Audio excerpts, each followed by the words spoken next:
This is the Math Map Book Club, where ordinary parents encourage one another to develop an extraordinary appreciation of math. We love what we know and struggle over the unfamiliar. Through weekly conversation and exploration among friends, we can begin to enjoy ideas that seem difficult. Join our book club as we discover how math helps us to know God and to make Him known. Welcome to the Math Map Book Club. Today's January 28th, Wednesday, January 28th, 2026. I'm Lee Bordens, and Kirsty Gilpin and I, with our team of wonderful math mamas, every Wednesday talk about the Math Map, the curriculum used in classical conversations. And we're really excited about how many people are listening after the fact. So thank you, team, for making it so helpful. Kirsty, what do we have today? Today we are on lesson 21, locations. Which I'm just going to make a general note. So early on, when Lee and I sat down, the first thing that we did was come up with the math map.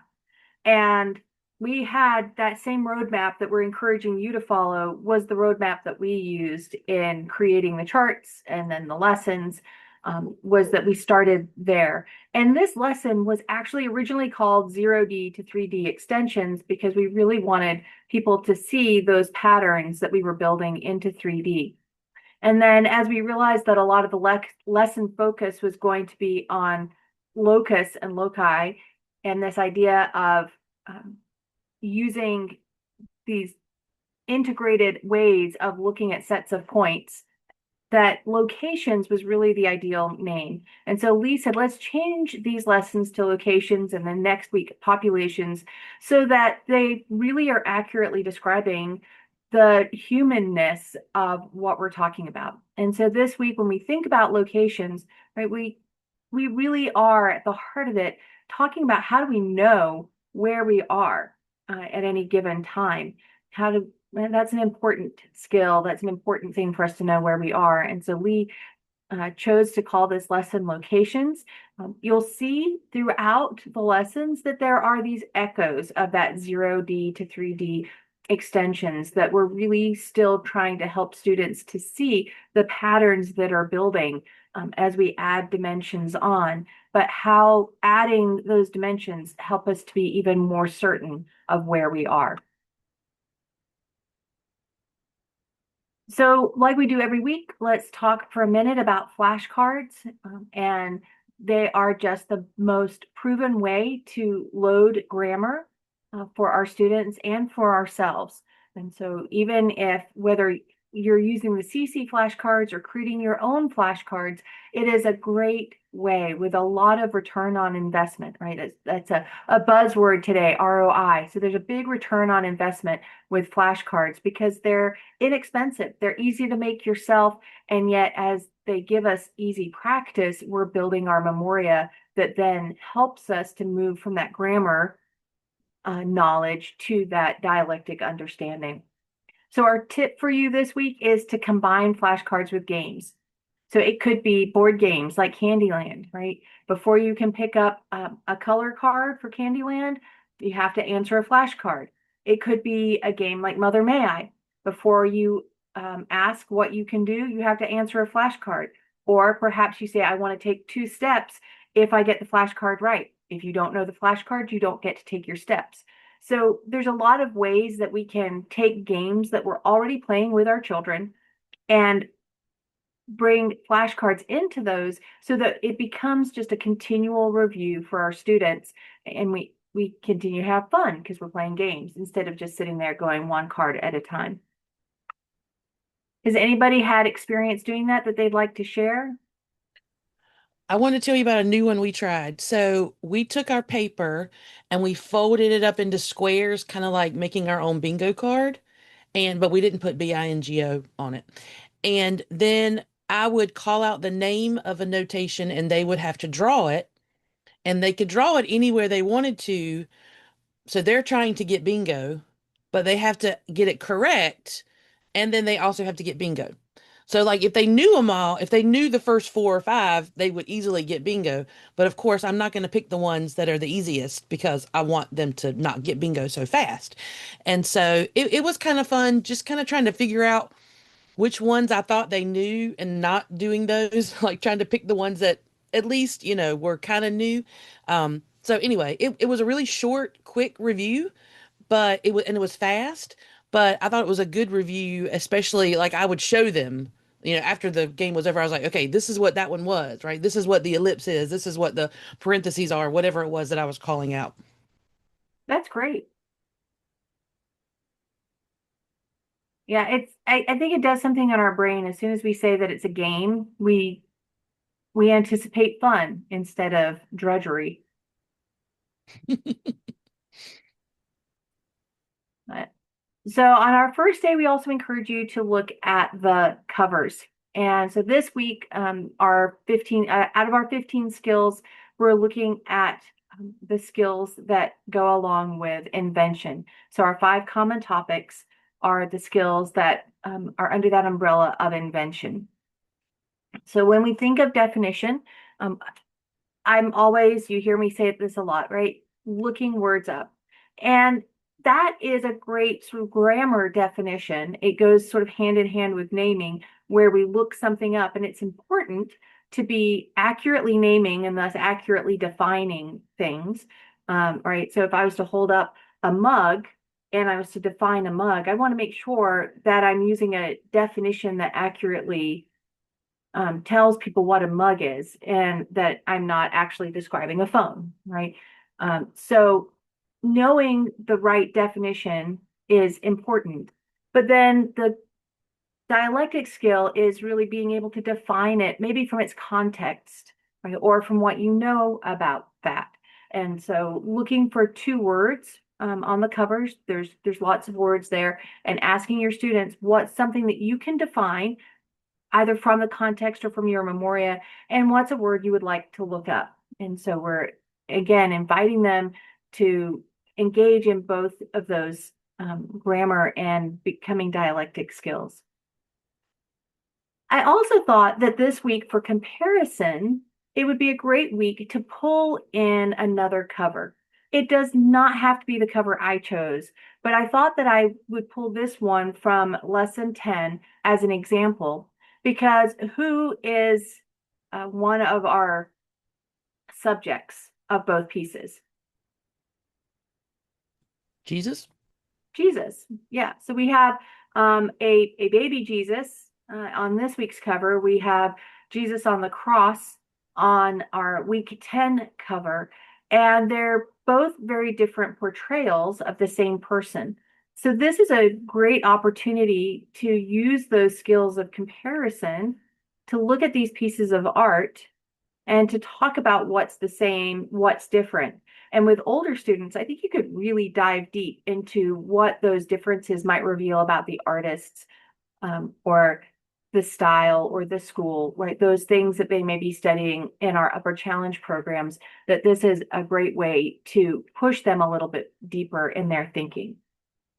But we know from our experience of practicing comparison that you could use any 2 covers, right? You can choose any 2 covers and ask your students to compare the 2 pieces of art. So you might want to choose a piece from this cover, 3D, and then go and look for a 2D cover and a 1D cover and see, well, what might those covers look like if we were comparing them dimensionally. So that was one idea for comparison. And then when we think about circumstance, we think about sort of where we are, where's our location. And a great question for our location week is, how does the country of origin influence the art, right?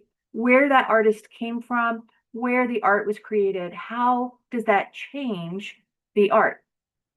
Lee really spent a lot of time being intentional about picking art that was representative of different time periods, of different locations around the world, right? We didn't want to have just all American art or all European art from the 18th century. She really worked hard to look for a very broadly representative selection of art pieces. And this is one of them. And so as you look at this piece of art and you think about, well, where was it from? You might need to do a little bit of research, right? Where was this piece of art from? And how might that change it? Especially if we look back in comparison with like week 10, right? We see that there's some obvious differences that may be a factor of time and a factor of place. For a relationship, I was just thinking, how do we communicate relationship through art? Because when I think about relationship, right, differences in time, right, a piece of art really is a very static piece. So we don't often get to see changes in time, right, in art. So how might art communicate that? What kinds of relationships could be communicated through a static image? And then an authority or testimony question. And again, this could be about the quotation, it could be about the reflection or the art, but how does it agree with what you think or know to be true? And so again, as we look here at this particular painting of Jesus as a baby, right? We might ask our students, well, what is true in this painting? What might not be true, right? What might not be an accurate representation? If you think something is wrong, how do you know if it's wrong, right? Is it simply because of your experience, or do you have an authority or testimony that tells you what something was? Does anybody have anything they'd like to share about this piece of art? I was looking in the chat. They're talking in the chat about how these a lot of the art that we see on the math map covers are similar to other challenge level material. Um, I remember I'm glad that somebody said that it was like similar to some that were in other challenges, because some of my kids were like, it was like a controversy in my class on this cover that this was not baby Jesus. And they were like arguing and trying to debate back and forth. They're like, there is no way that is baby Jesus. He does not look like baby Jesus. That is not how baby Jesus should look. And so it was so funny to listen to them describe how they think baby Jesus should look in a painting. But I like when you were talking about, I think Jana was talking about how it looks like the Madonna and some of the other challenge pieces. Oh. Yeah, there is actually this particular setup with Mary and the not very baby looking Jesus and like that whole there are hundreds and hundreds of these. Like we went to a museum in Italy, there's rooms full of just variations of this. It's a very there's a lot of symbology in it, and it was like this was a form that was repeated over and over and over in this time period. So I love that the students are getting exposed to two different examples of a very similar form. I want to try to share if my voice will let me. In the early years of CC, I was on a treadmill next to a man at a gym, don't know him, and he asked me what I did, and I told him I help people with Christian education. And he looks at me and he said, my two college-age girls, I just paid for them to go on a trip to Italy, and they came home and they had this wonderful time. But the younger one looked at me and said, and there's this picture of a mother and a baby, like in all the art. Who is that? And so we just take for granted our Western Civ and our Christian heritage. And he was appalled at his daughters. So interesting, the difference. It is, it's interesting. I love what you said, Jana, about this is a form that would have been familiar at its time. So when we go back and again look at relationship, this idea of different times, right? And then Babs's students are going, no, that's not baby Jesus, because the forms that have been popular in our time are not this. And so I think that's right. Being aware of how we are shaped by our culture, right? Which is somewhat, I think, what Lee was getting at, right? We are shaped by our culture, and we're really fortunate that we are able to provide our students this broader view of things within that Christian worldview. But yet it's so easy for us to think, well, this is right, this is the way that it must be. And so pieces like this, I think, really help us to break and challenge our students to break out and to recognize where their ideas have come from, that aren't necessarily biblical. I mean, just like all the sayings, right? You think about all the sayings that people say, right? That godliness is next to cleanliness. Um, God helps those who help themselves, right? We know that those aren't biblical ideas, right? Who started saying those things? And they take on a life of their own within the culture. And so stopping from time to time to say, wait, am I believing this because it's scriptural? Am I believing this because it's really true? Or am I believing this because there's a popular consensus? And I think that, as Lee was pointing out, right, our opportunity as homeschoolers is to encourage our children to really look and question things, and look more deeply, to make sure that they're not being pigeonholed. I think something else to think about too, I was just thinking when you were talking, was that we've had some parents say, why is the art the same every year? Why do we have to talk about the same art every year? It's going to get boring. But we just talked about, I mean, how you got to challenge a student who looks at it one way, and then you'll have a challenge 3 or 4 student who looks at it, bringing different backgrounds, different experiences, maturity levels, because a challenge 3 or 4 student is probably not going to look at that and go, that's not baby Jesus. And so I think that's something to think about as we every year look at this same artwork, bringing new ideas to it, or just new experiences, and how that's going to shape, what we see. Yeah, that's great. Great. So also on our first day, we want to encourage everybody to make sure they take a look at the math map. So as I said, this really was one of the very first things that Lee and I created together, was this map.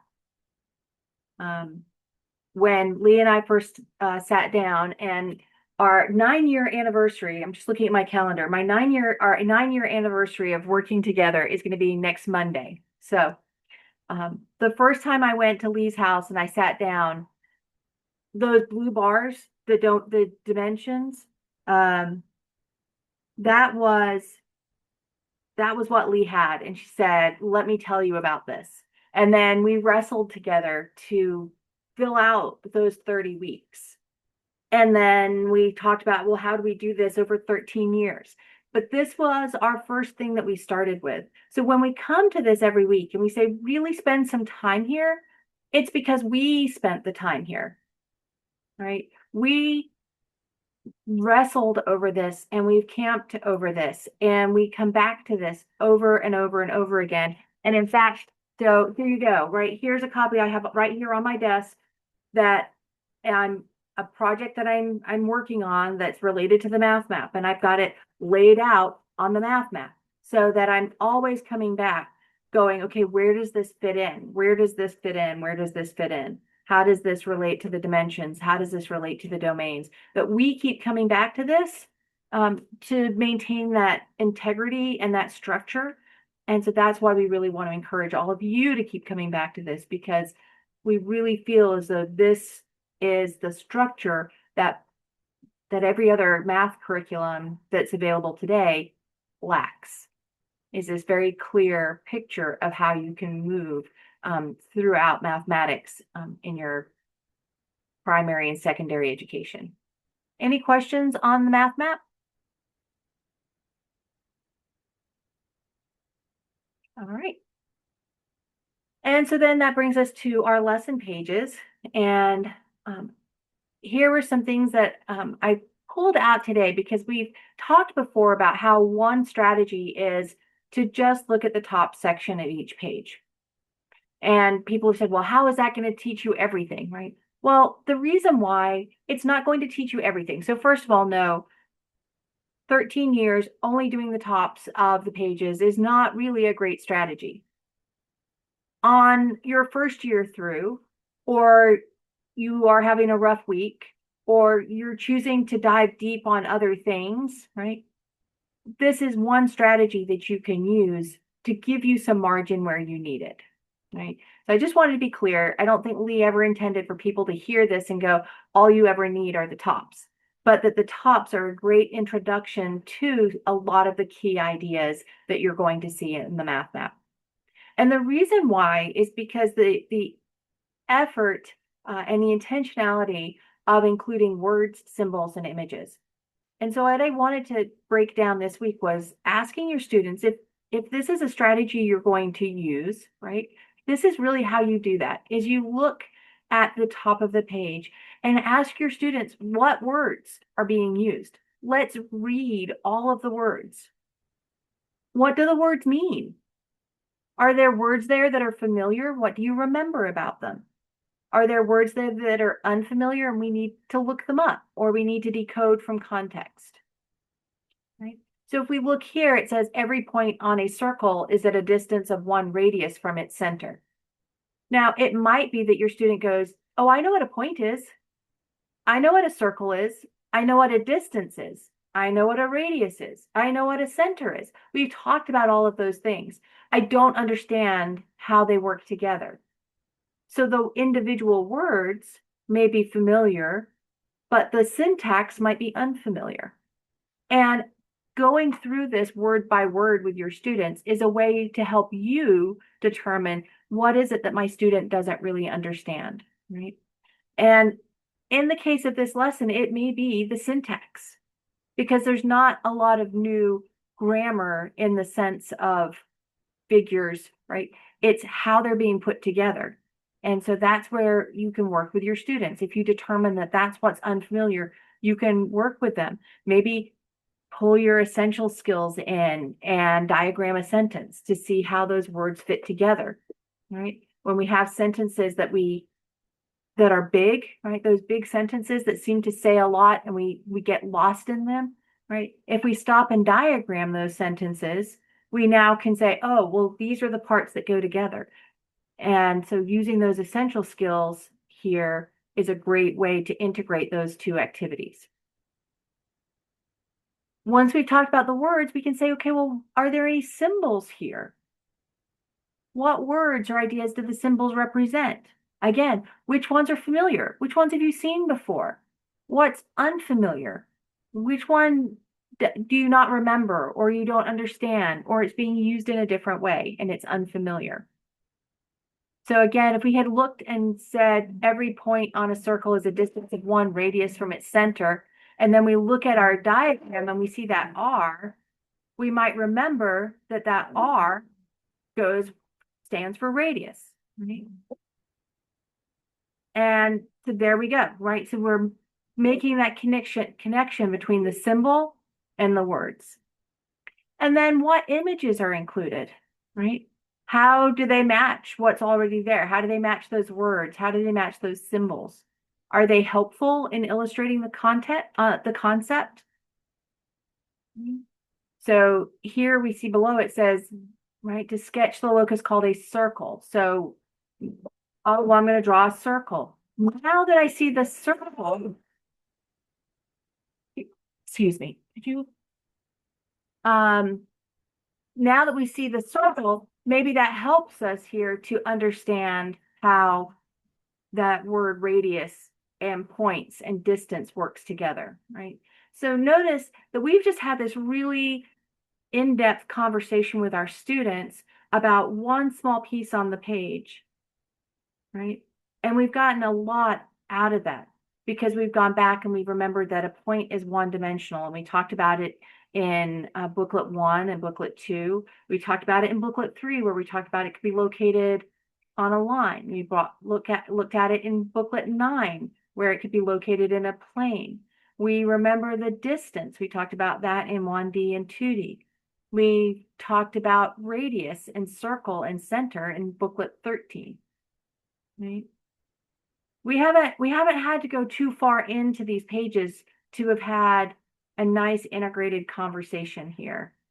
So I just wanted to point that out, that when Lee says, hey, use the tops of the pages, just by asking your students about words, symbols, and images, you're going to be able to pull a lot out from these tops, because that was what she always worked on including there, were words and symbols, and especially the images that were related to the concept.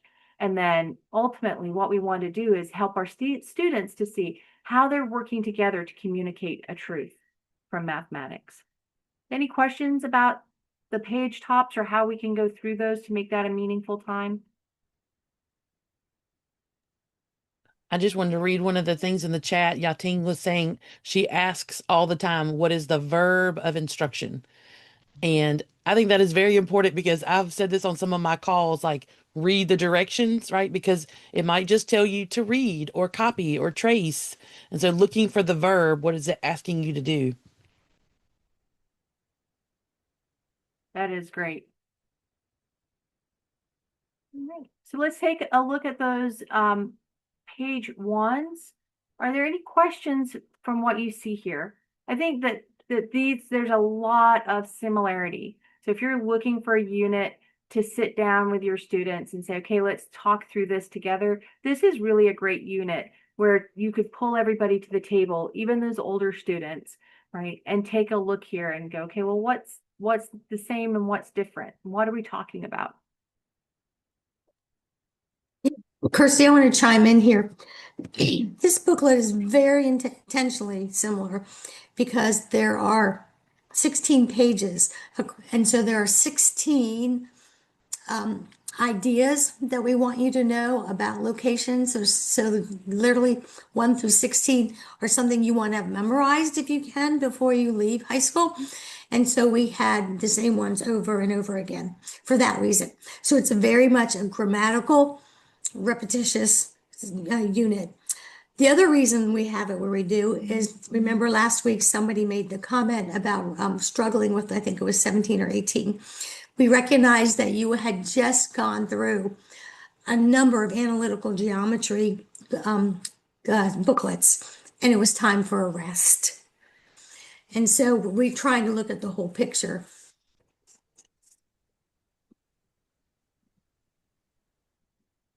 Great reminder.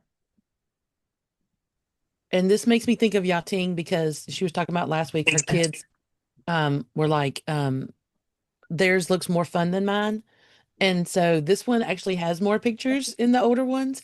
And they could even draw the little girl, on the plane. And, because that's the only really thing that's missing is the little girl. And then I guess that's a person. I can't really see. I don't have my cheaters on on the right hand side. Well, the pages look more fun. Yes. As they have pictures on them. Right. Yeah, I think you could tell your students that we did it just for them. Yeah. Well, this is going to show my age, but this idea about pictures and math has been around for about, a long time, 30, 40 years I've been dealing with it. And whenever people were asking me for pictures in our curriculum and to make it more colorful, I realized that we had changed generations because we had a saying in our generation, when we spoke to someone that wasn't very bright, we would say, do I need to draw you a picture? Because we as people of the word made flesh and have Bibles without pictures, wanted to be able to develop abstract thinkers. And so it's really, really great to have graded material that does drop off the pictures. But as we all know, little children are very, very concrete. They're not abstract thinkers. They need all the pictures they can get. So it's definitely an intentional pedagogy to have that struggle with the high school students and fewer pictures. That doesn't mean we don't like pictures. And that's once again why we keep saying, look at the younger siblings' books. We know it's helpful, but it's not where we want to leave you. And it's not the standard we want to set for you. Yes, I appreciate that. Sure, you think? Yeah, oh, absolutely. Because I have to look back. We introduced the Bible, and then those Bibles on Christian bookstore, they have now come out with comic book Bible. And that really limits the kids of how they view God, how they see Jesus.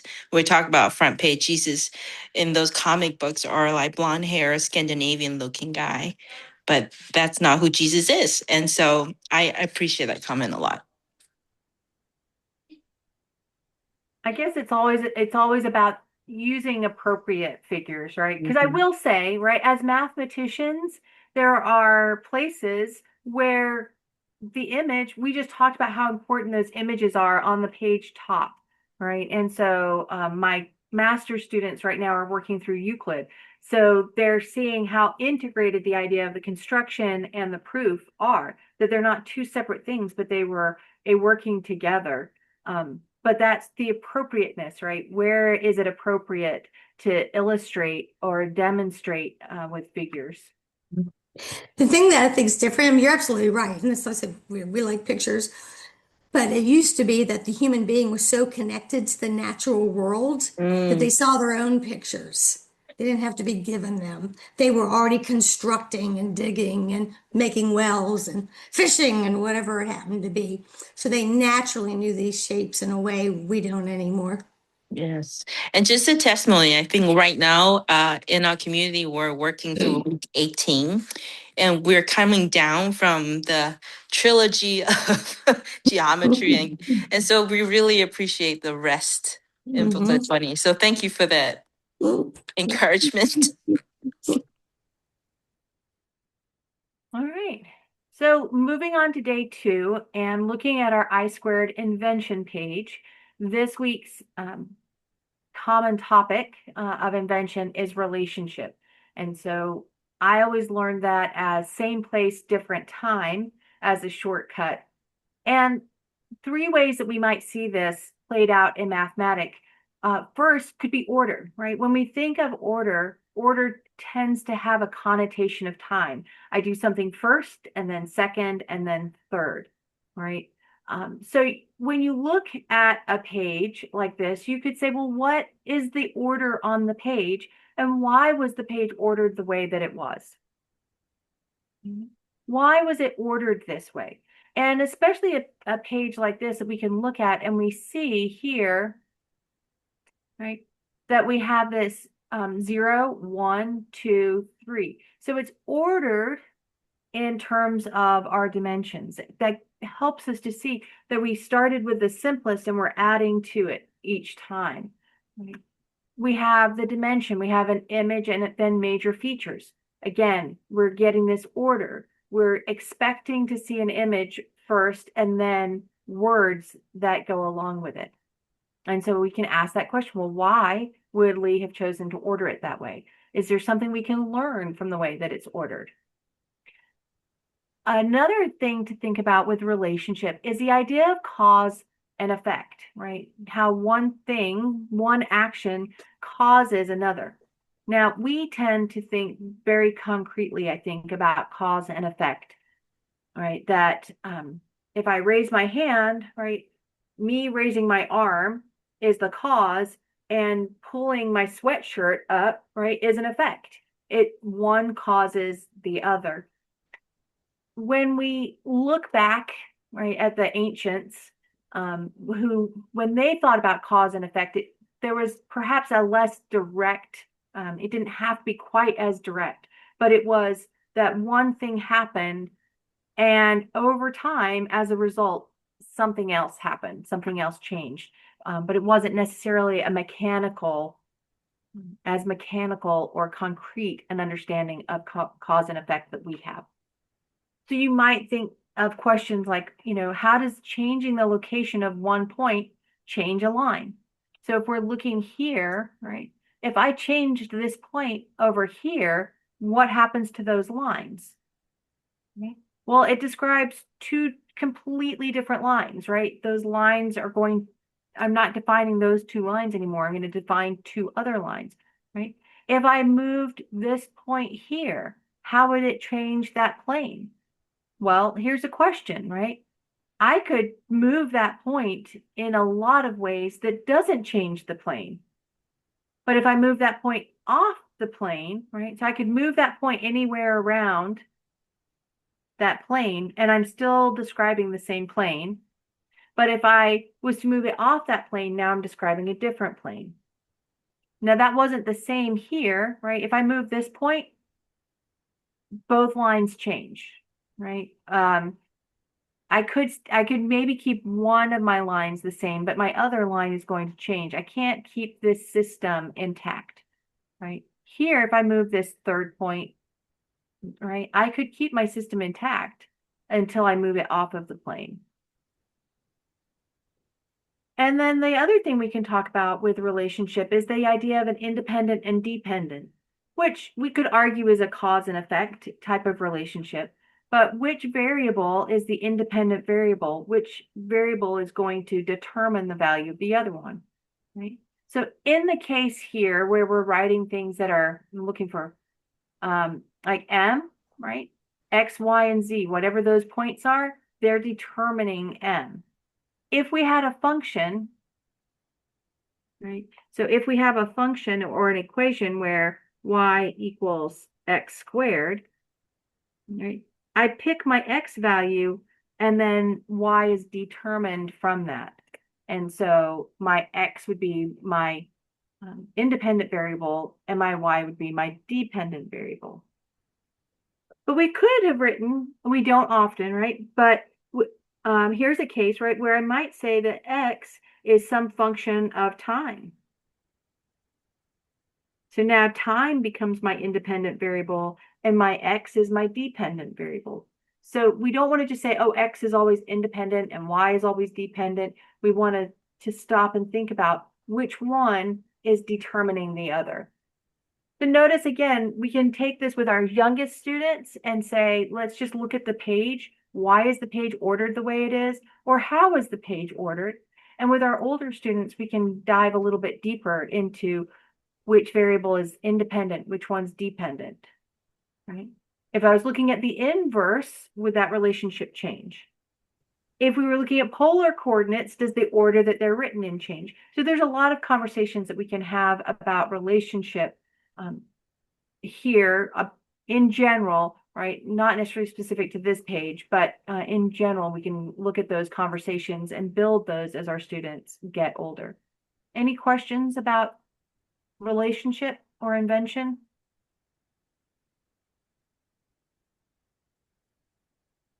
I have a question. Chrissy, you did a good job writing this y equals x squared.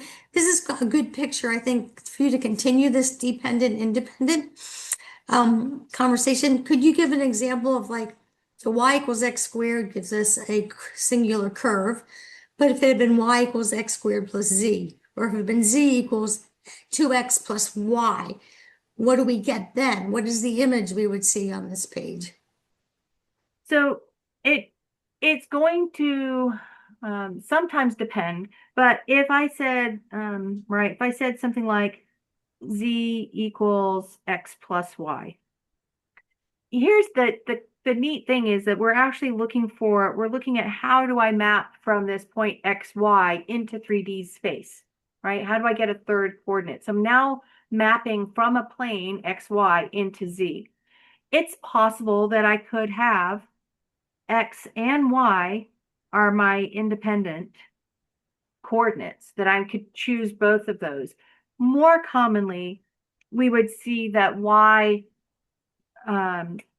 we might see that y is some function of x. So you kind of build, we have y is some function of x, and then z is some function of x and y. So it sort of builds on itself. But generally on the right-hand side are going to be our independent coordinates. On the left-hand side would be our dependent coordinates when we're setting it up as a function in this way.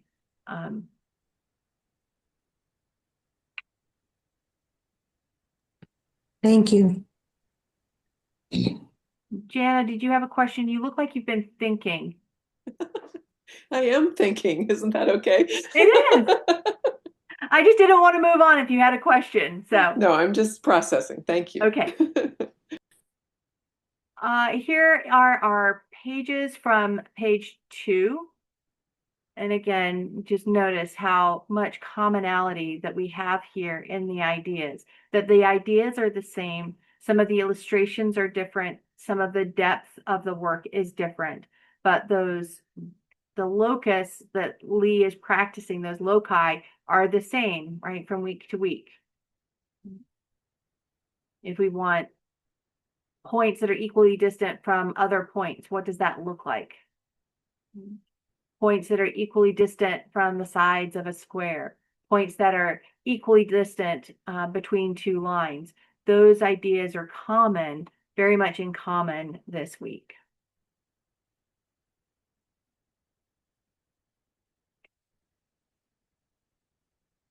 On day 3, we encourage you to take a look at that I-cubed Memoria and arrangement page. And we're practicing those core habits of Memoria. And so this week, as we look at that, we're going to look at attending. And I thought this was really a great page to talk about attending, because this is a page that I think could feel really overwhelming if you're not familiar with it. If it's the first time you're encountering it, this is a page that's got some images, it's got a lot of symbols, it has a lot going on, and it could feel overwhelming. And so it's a great opportunity to teach our students how they can attend, right? Even when the whole, right, the general feels very overwhelming, right? Let's look and attend, and what can we come up with?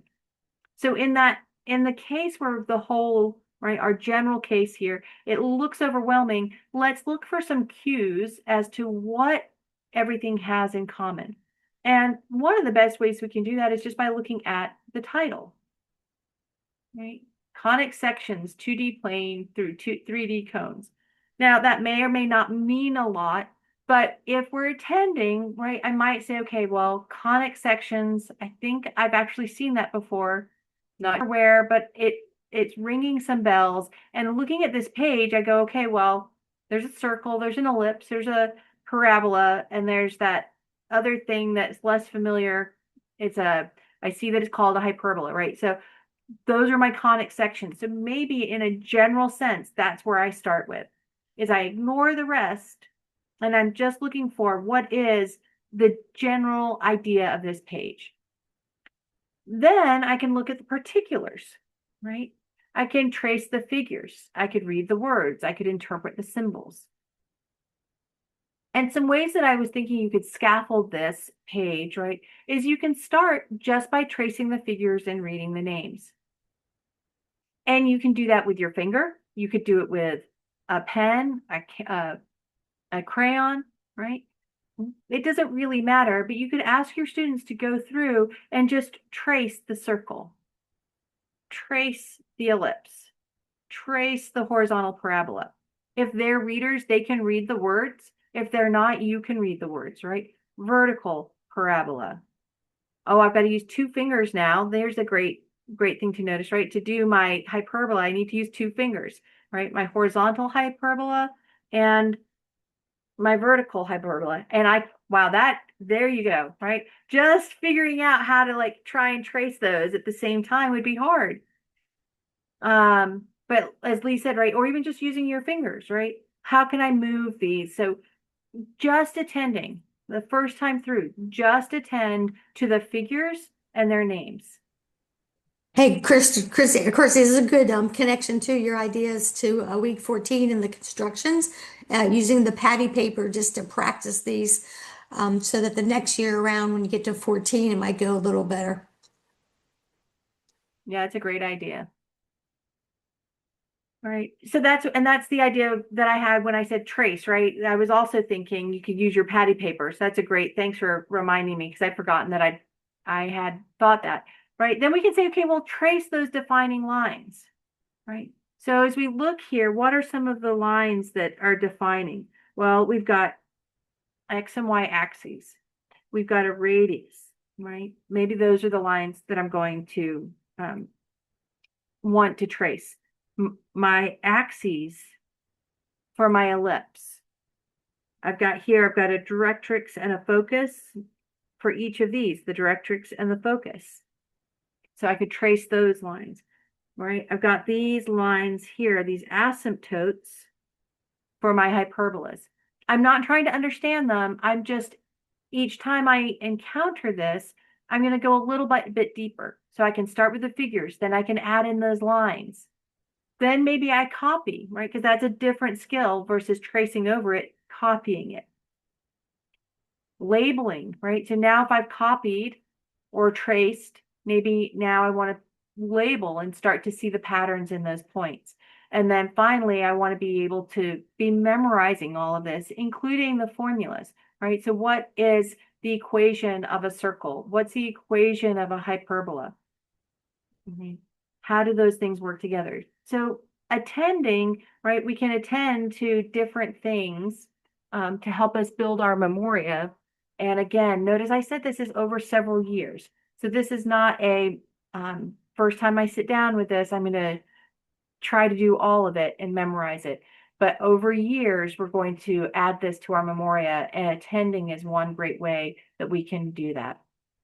Percy, I just thought of a good way to introduce it to our youngers. Cut out from a poster board a circle and an ellipse. And if you happen to have, as I do, I have a floor in my house that's tiles, and the tile is a grid. And you could pick a corner of the house of the room to say that's your origin, and just have the child move the circle and describe how it's moved from the origin. And then do the same thing with the ellipse. That's a great idea. All right. Looking at page 3, we see here the 2D conic sections from the 3D cone. So what we were just talking about, we're now seeing here, right, in a more restful way, right? Right, we had this very busy page that had a lot of information on it. So we're helping our students to learn how to take a dense piece of information like that and look at just parts of it. And then the lesson pages give us some other ideas. How do we look at just a portion of what it is that's going on? Any questions on this page?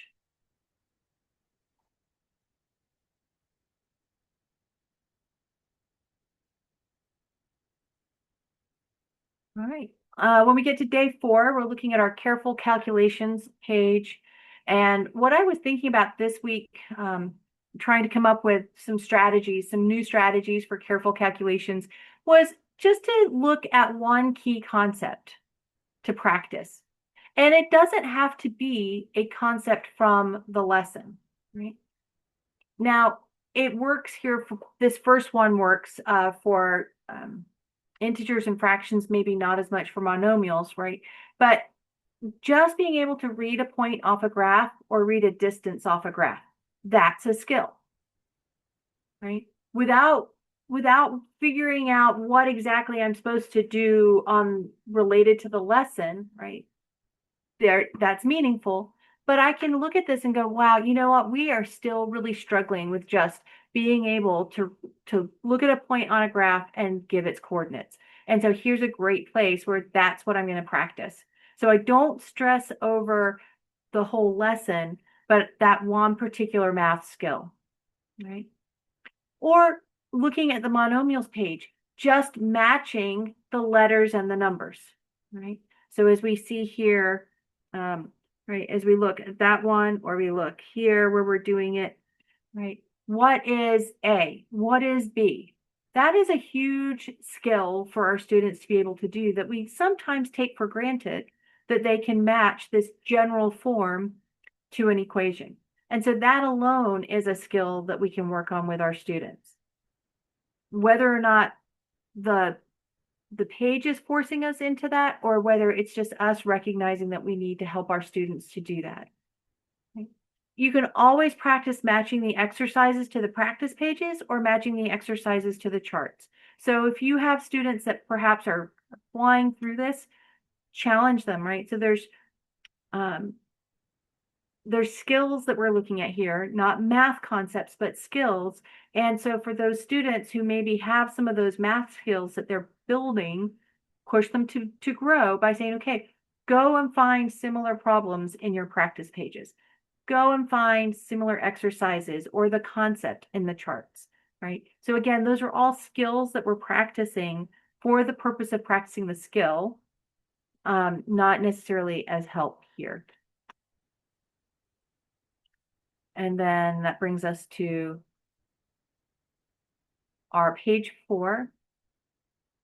I'm not going to lie. I think that chart 21-4, which is all about time, maybe one of my favorite charts. And so it always makes me happy when I look at this page set and we're practicing time.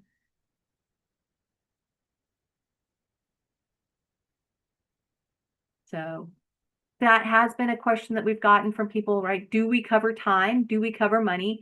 And you've noticed that we don't do a lot with money because we have an international family that is working through the math map. And so trying to include dollars and pounds and euros and yen and right, all of these different currencies from around the world, that's not necessarily practical. And most families that are homeschooling are naturally working through how to look at money and identify money.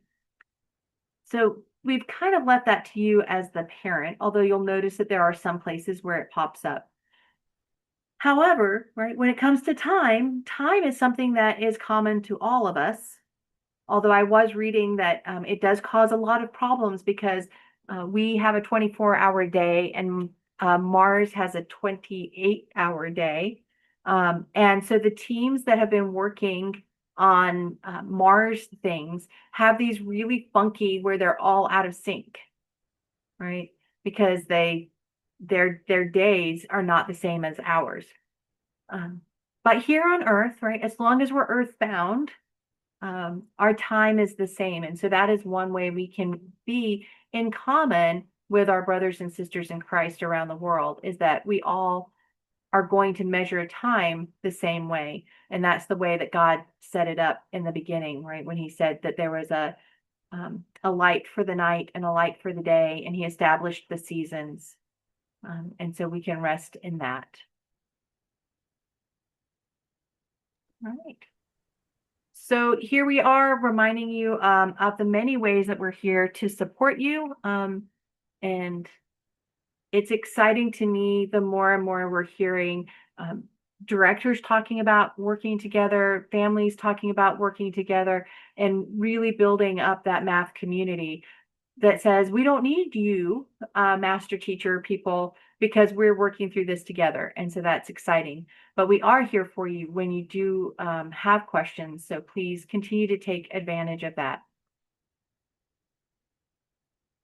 So one of our common questions that we've had over time is about calculators. And one of the questions is, when do I let my child use a calculator?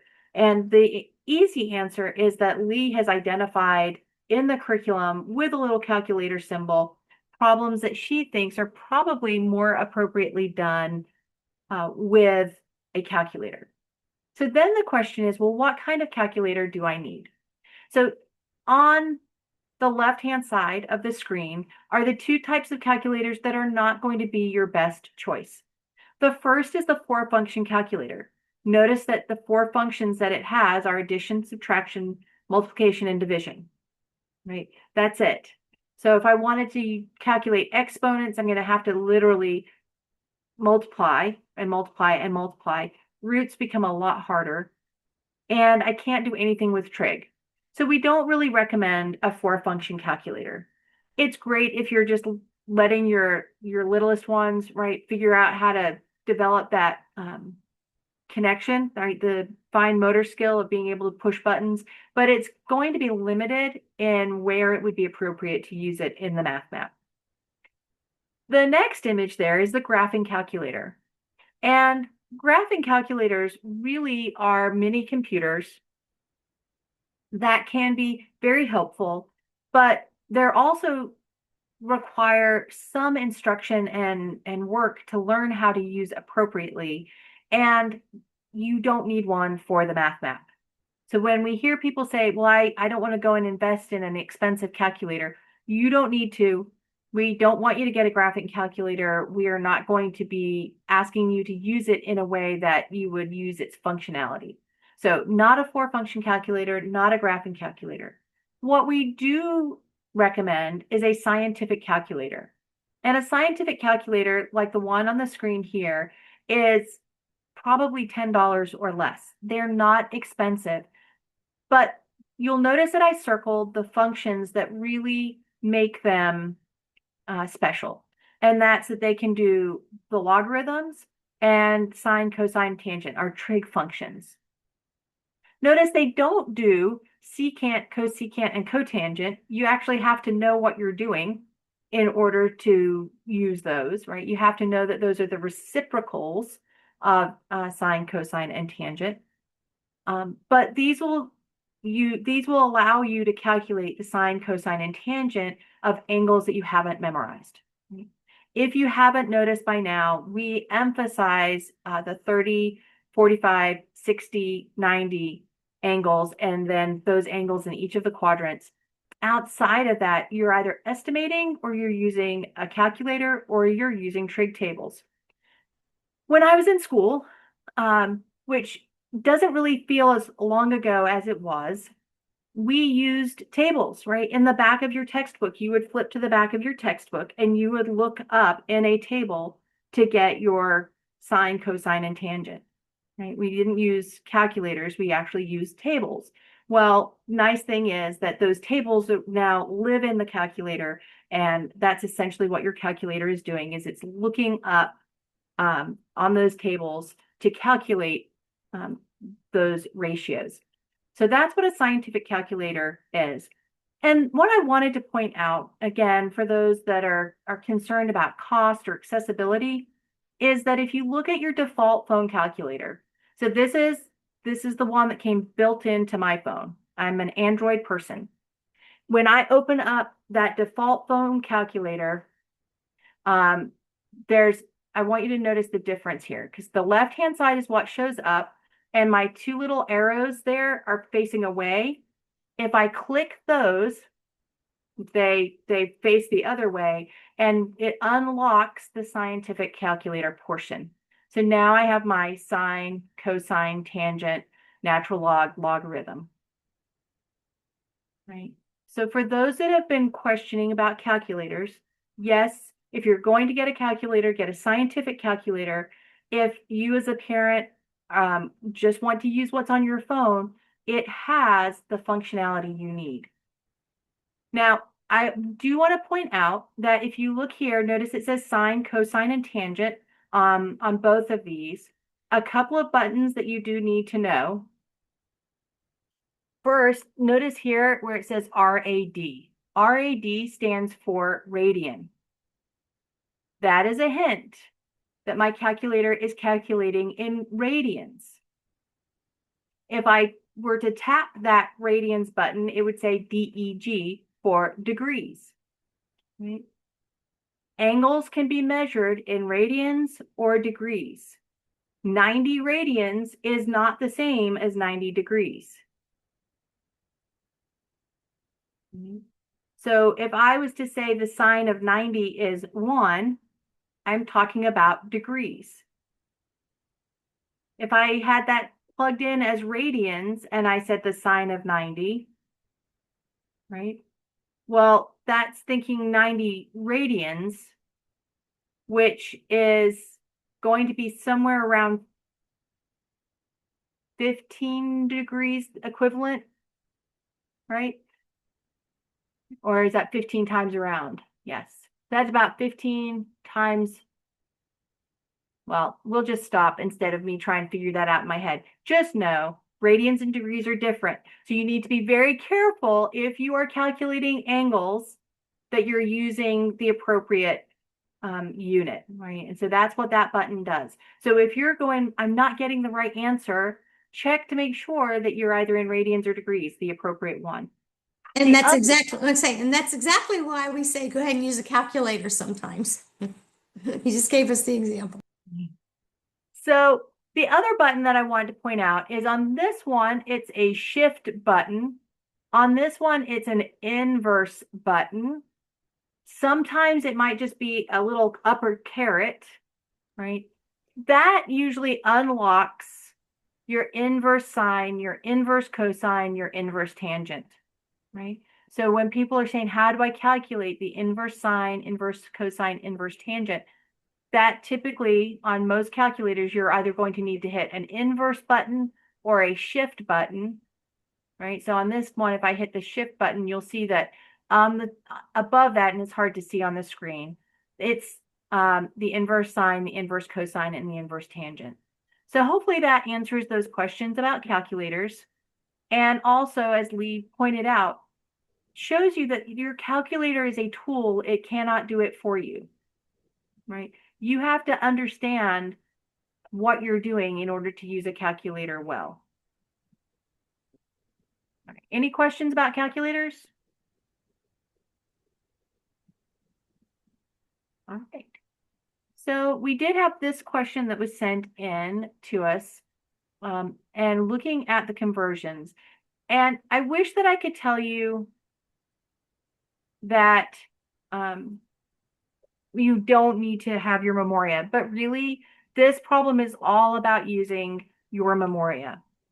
And I've said this before, and I'm sure that I will probably say it many more times. If you go back and you look at chart 16.1, where we have the list of the first quadrant angles and the sine, cosine, tangent, if you memorize that, you will be light years ahead of most students who are graduating high school. Right? So, Kirsty, I want to, you stop me if you're going there, but I want you to know you don't have to have any charts or memory work. The answer's on every page if the child looks hard enough and reads what's in front of them. So, we're going to go over that or not? I was going to look at that, yes. Okay, good. So, so I just wanted to point that out, that we tend to think that memory work is not glamorous and it's not exciting. But if your student had that memory work, they would look at this and they wouldn't even bat an eye. Now, if they haven't memorized it and you don't want to go and have them look that up, let's look and see how we could use what's on the page to answer this. So first, looking at the general, right, we're told to set up the conversion from spherical to rectangular coordinates. So I don't actually have to calculate. I'm setting up. There's my instruction. We're told, right, that we're being given an r, a theta, and a phi. So we're being given three-dimensional spherical coordinates. And then along the top, we're given our equations for x, y, and z. Okay. So then below that, we see in the top that it's been worked out for us, right? So the first thing I might ask my students is to say, okay, well, in this top line, let's write down what r, theta, and phi are. So let's make sure we know what we're talking about. Well, if we were to match here, my r is 3, my theta is 30, and my phi is 45. Right? Just by matching down.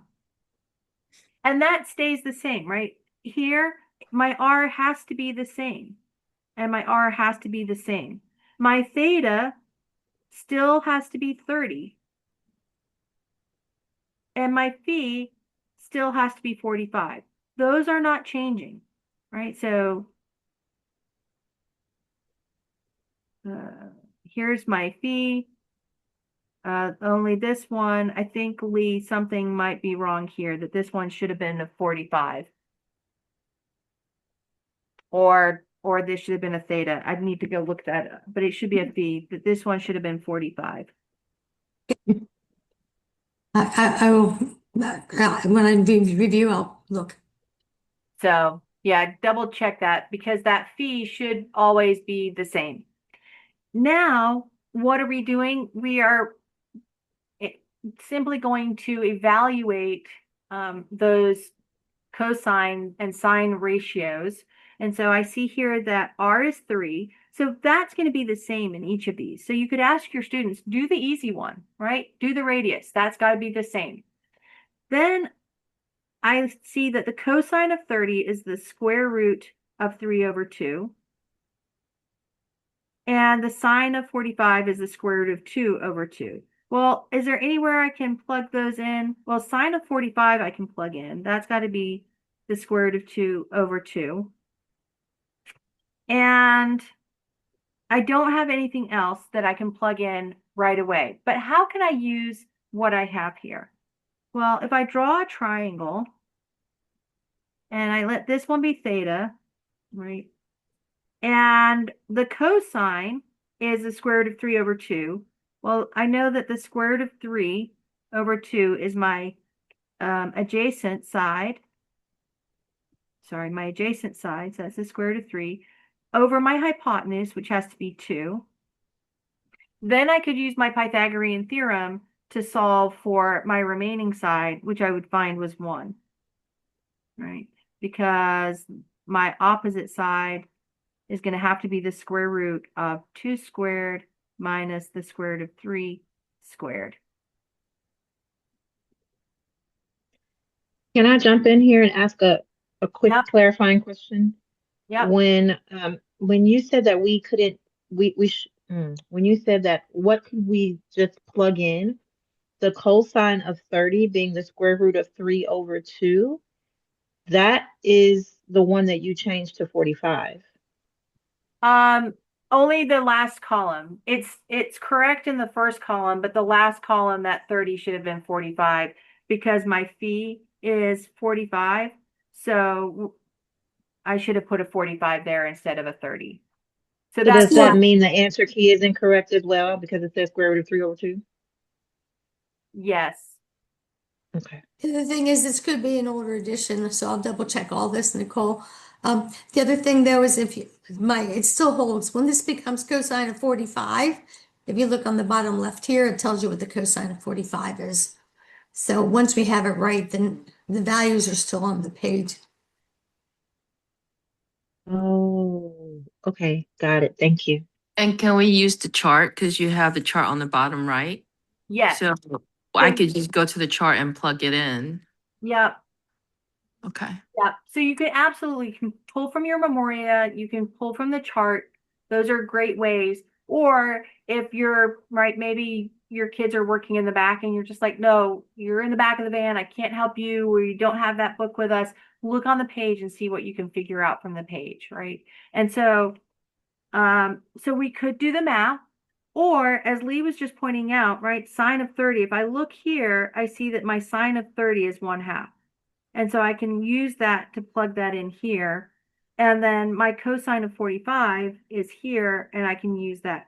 Now, if I haven't looked below, I might not have seen that. So I might have my students, if they were sitting in the back of the van and we're driving down the road, I don't know what I'm doing. I would say, okay, well, just fill in what you can and leave what you can't. Right? And so maybe they left blanks and then they started on the next line and they get to the next line and they go, oh, wait a minute. This time my R is 42, my theta is 45, and my phi is 30. So radius is, sorry, 4.2, not 2. So my radius is 4.2. So it's going to be 4.2 all the way across. Right. And then, okay, cosine of 45. Oh, wait a minute. That was one of my blanks that I was missing before. So now they've gone back and they're going to fill in the top. So if they didn't, right, if they're doing this independently and you're not there to help them, right, they could go back and look, right? You tell them, leave a blank. You don't know how to figure it out. I don't have the charts. I can't sit here and show you all the math. We're not going to worry about that. Just do what you can, fill in the parts you can, and leave the rest blank, and we'll come back to that. Well, then when they look at the next one and they go, well, wait a minute, I needed the sine of 45. Oh, wait, that's above.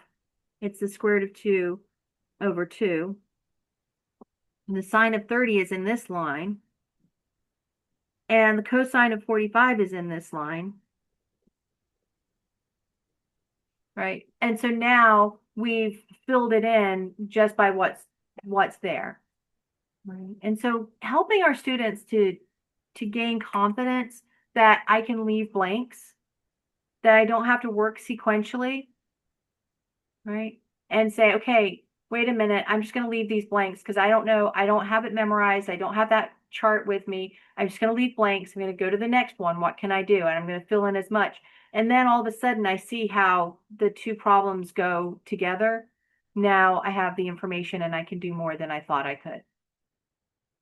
So one of the reasons I tried very hard through complex to set up the trigonometry. So on that page, or maybe the page across from it, those values were there. Because one of the skills I want my students to know, I do want them to memorize trig functions.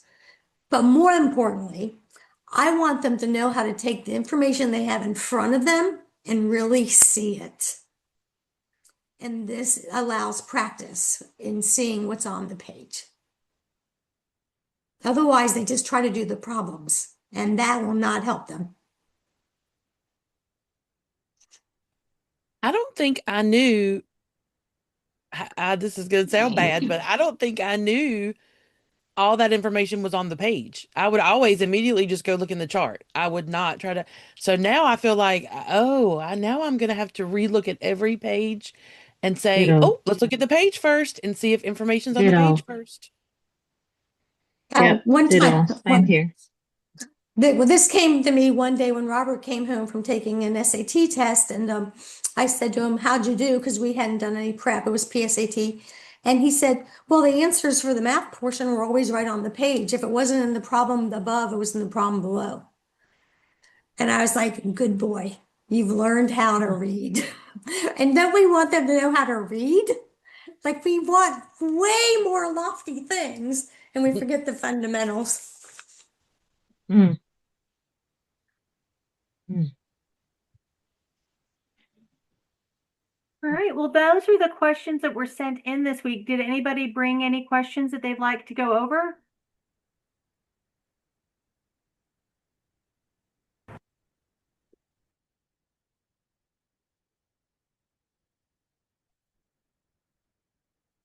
All right. Well, thanks everybody for being with us. Next week is lesson 22, populations. And I think it's probably one of the most restful lessons in the entire curriculum. So if you're tired, next week will probably be, I think, one of your most restful weeks.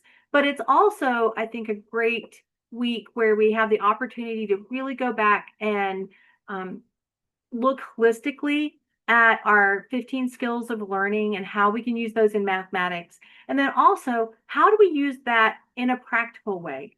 So I've always been one to say that math doesn't need to always be practical, right? Early on, there was a schism in mathematics. There was the mathematics of the Silk Road, the mathematics of trade, and then there was the mathematics of the philosophers. And so there's an historical schism that we are trying to weave back in, right? We're trying to say that the purpose we study math is because it's going to teach us about God. But God is so gracious that he didn't, right? When you look at the laws in the Old Testament, right? They weren't laws that were arbitrary. They all had a purpose, right? And so God is calling us to know him through mathematics, but he's also saying, hey, when you learn how to master mathematics, there are going to be things that you can do. And statistics is one of the ways that we can use mathematics to learn more about ourselves and our world, and apply math to science and studies of that nature. So I'm excited. I just think lesson 22 is a lot of fun. So I hope you'll come back and join us for that. Until then, have a great week. You too. Thanks again.